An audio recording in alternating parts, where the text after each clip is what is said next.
stood still before the goal, too young to know the stories told, yet wide-eyed in the candle gleam, the painted saints appeared to dream.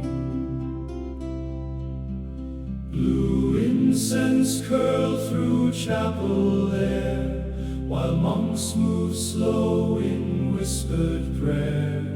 The icon's face, so calm and mild, looked gently down upon the child.